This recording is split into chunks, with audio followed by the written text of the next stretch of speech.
Hi guys, today I'm here to do my May wrap-up and my June TBR. May was a great reading month for me. I think I read 13 books. I did have 2 one-star books, but most of them I rated pretty high, but I'm going to try and get through these pretty quick. Last month I mentioned that I was halfway through Win in French.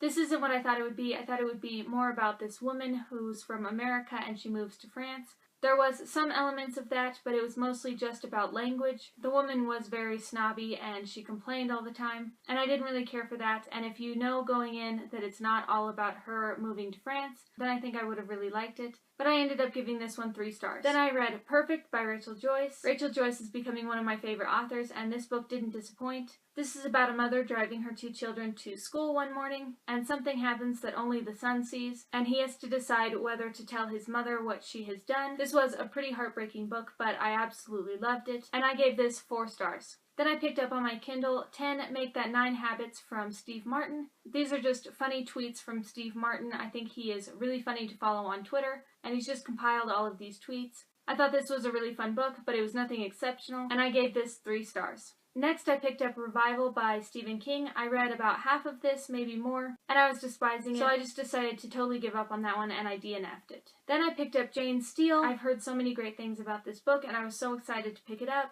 I absolutely love Jane Eyre, so I thought I'd really love this book. I listened to this on audiobook, and I think if I was reading a physical copy, I would have put it down a lot sooner. But I did keep going with it, and I did eventually finish the book. I felt like this really wasn't necessary. She just wanted to do a Jane Eyre story with a lot of sex in it. I just found this to be absolutely ridiculous. If you love this book, that's fine, but I just really despised it, and I gave it 1 star. Then I read P.S. I Still Love You. This is the second book in the To All the Boys I've Loved Before series. I thought the first one was pretty good, but they kind of dropped you off at the end, so I had to pick the second one up. I think I'd probably be okay with not picking up the third one, but if it is available on Overdrive, I'll pick it up, and I gave this one 3 stars. Then I read Under the Harrow. I just found this on Overdrive one day, and I decided to pick it up, and really I don't remember a lot about this book for me to have read it this month. I think this one was the one about a sister who finds her other sister murdered. Apparently I don't remember a lot about this book, and I ended up giving it 2 stars. Then I picked up Into the Water. I loved Girl on a Train, so I definitely had to pick this book up.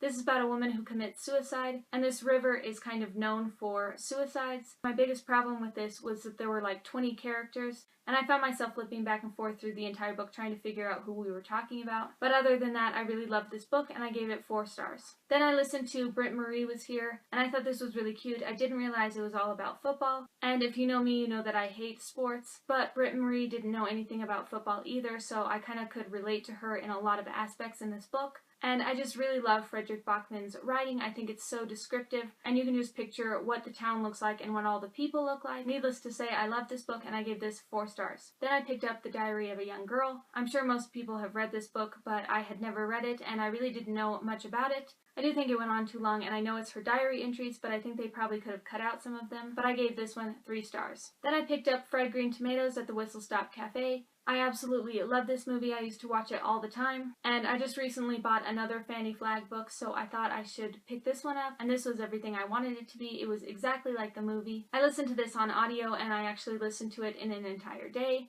I do think that if I hadn't watched the movie, I would have been a little confused because there are a lot of characters, and we go back and forth in time, but I loved listening to this book, and I gave this one 5 stars. And the last book that I picked up was Alice's Adventures in Wonderland and Through the Looking Glass. This is a reread. I read it a couple times every year. I absolutely love the story, and I can't wait to reread it. Now quickly to the books that I'd like to get to. I also picked up A Twist in Time. I read the first book I think in January, and I really loved it, so I'm interested to see where this story goes. And then lastly, I want to try and pick up Fever 1793. I really have no interest in this book at all, but one of the girls that I babysit recommended this, and she despises books, and she told me to read this one because she absolutely loved it. So I'm going to see what I think of this book. Let me know if you have read any of these books and what you thought of them, and I will see you guys next time. Thanks for watching. Bye!